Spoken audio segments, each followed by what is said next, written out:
Thanks for joining us on the John Mendola Show. We are driven by McCarthy Tire and Automotive Centers. Let's talk Bloomsburg University men and women swimming. Joining us is the head coach, Stu Marvin. Well, Stu, I know you're all fired up about this season.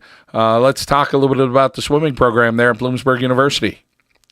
Thanks, John. I appreciate you having me on. The program, I came back to Bloomsburg University 7 years ago. I used to swim here back in the 70s, and being able to come back and make a difference with this program has been nothing but a absolute blast for me. We're finally trying to get the type of athlete that we need, and we've accomplished that. We've completely turned the men's program around, and the women's program has perennially been good, but we finally filled all the pieces there that we need, and we have two very solid teams going into this season. Well, Stu, you talked about the men's team. Finished second in the PSAC the past 2 years. Hadn't been done for like 30-plus years. Talk about your formula there at Bloomsburg.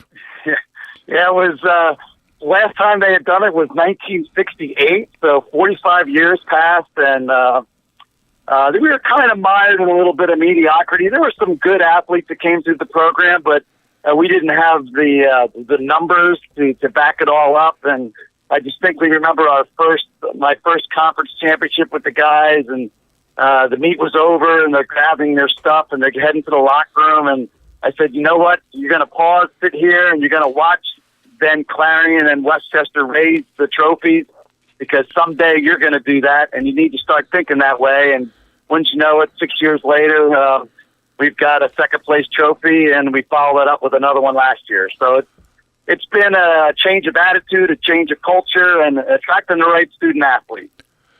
Stu, you mentioned that you're going to open up the season probably in a few weeks, and it's going to be with Westchester. So I'm sure that's extremely exciting, but at the same time, knowing you're gonna go against the best right off the first and right off the bat, and you guys want to be the best.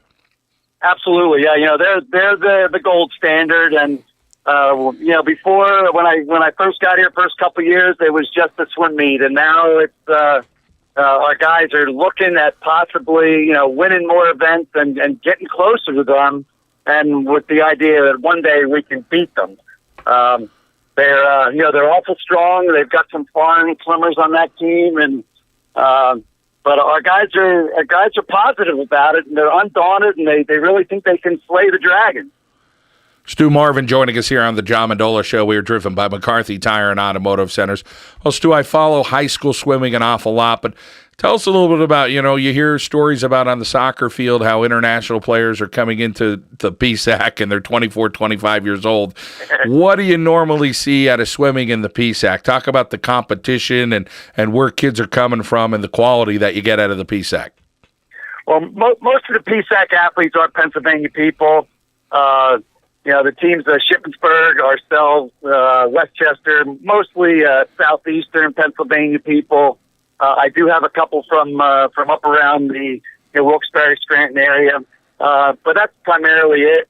When you get out to Gannon and Edinburgh, IUP, Clarion, they're mostly dealing from western Pennsylvania kids, but they're pretty much Pennsylvania kids. The story with Westchester, they've been so strong for so long, and they want to compete up at the next level, which is the Division II National Championships. And the only way they can really do that is to go after foreign athletes, because that's what the other top schools are doing. So it's a little unfortunate, because I'm a guy that wants to give opportunities to Pennsylvania kids, and to go down there and swim against them and get beat by, like you said, 26-year-old guys from St. Petersburg, Russia, is a little disappointing, but I understand what they're trying to do, and I get it. It's not my philosophy, but I understand it. Well, Stu, let's change gears a little bit. Head over to the women's side, where you had two qualifiers for national last year, and you added some more depth for this season. Yeah, we really loaded up this season. We really filled our weak spots on the girls' side. The two girls that made it last year, Rachel Brooker and Brooke Gilson, should get back there again this year. We have a transfer from Towson University who comes in as a junior. She was a finalist in the CAA league before Towson. her best times right now would break 4 of our team records. Matter of fact, the 4 oldest team records on the board. So Caroline Hodgins brings a lot to the table for us. And then we've got other girls that have come in, and we only had 10 girls that scored at the conference meet last year. This year we should have 18, which is a huge leap for us. Well, Stu, you started with an inter-squad scrimmage, the annual maroon and gold meet this past week. 24 record sets, so everybody just keeps raising the bar, huh? Oh, no doubt about it. It's they're excited, they're motivated, they're as passionate for the sport as I am, and usually with an inter-squad meet, it kind of gets into giggles and grins and some trash talking, but they all brought their A game, and like you said, there's only 26 records, and 24 of them went down, so it's a great harbinger for what hopes to be an awesome season for us.